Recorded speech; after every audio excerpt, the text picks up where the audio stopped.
માંડવી નગરપાલિકા ખાતે પ્રજાસત્તાક દિવસની ઉજવણી કરાઈ। માંડવી નગરપાલિકા ખાતે 75મા પ્રજાસત્તાક દિવસની ઉત્સાહભેર ઉજવણી કરાઈ। નગરપાલિકાના સદસ્ય ગીતાબેન પંકજ રાજગોરના હસ્તે રાષ્ટ્રધ્વજ ફરકાવી સલામી અપાઈ હતી। આ પ્રસંગે માંડવી ધારાસભ્ય અનિરુદ્ધભાઈ દવે, નગરપાલિકાના કર્મચારીગણ, નગરપાલિકા સદસ્યો, ભારતીય જનતા પાર્ટીના કાર્યકરો, અગ્રણીઓ સહિત નગરજનો ઉપસ્થિત રહ્યા હતા। આજે સૌપ્રથમ તો આપના માધ્યમથી 75મા પ્રજાસત્તાક દિવસની ખૂબ ખૂબ શુભકામના પાઠવું છું। આજના આ પ્રજાસત્તાક પર્વની અંદર અહીં મહિલા દિવસ જે ગઈકાલે બાલિકા દિવસ ઉજવાયો અને સરકારની એક નેમ છે કે મહિલાઓને 33% ભાગીદારી આપી। દેશના વડાપ્રધાન માનનીય નરેન્દ્રભાઈ મોદી સાહેબ અને ભૂપેન્દ્રભાઈ પટેલ સાહેબની આ ડબલ એન્જિનની સરકારમાં આ શક્ય બન્યું છે। એટલે આજનું જે ધ્વજવંદન છે એ પણ એક સિનિયર કાઉન્સિલર બેન અમારા ના વરદ હસ્તે કરવામાં આવ્યું છે। ગીતાબેન ગોરના વરદ હસ્તે કરવામાં આવ્યું છે અને બેને પણ ખૂબ સરસ રીતે એ ધ્વજવંદનનો કાર્યક્રમ કરી અને પોતાની રીતે પોતે મૌલિક પોતાની ભાષણ પણ વાત પણ કરી છે।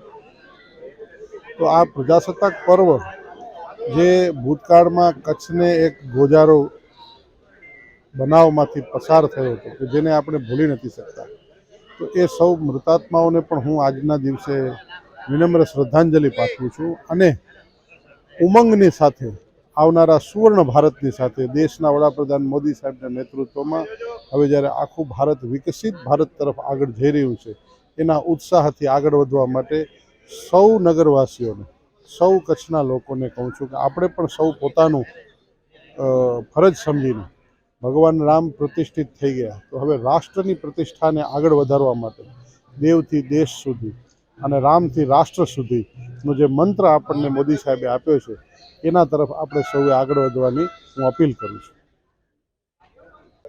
નમસ્કાર। એક તો સૌ પહેલાં આજના 75મા પ્રજાસત્તાક દિવસ નિમિત્તે સૌને ખૂબ ખૂબ શુભેચ્છાઓ।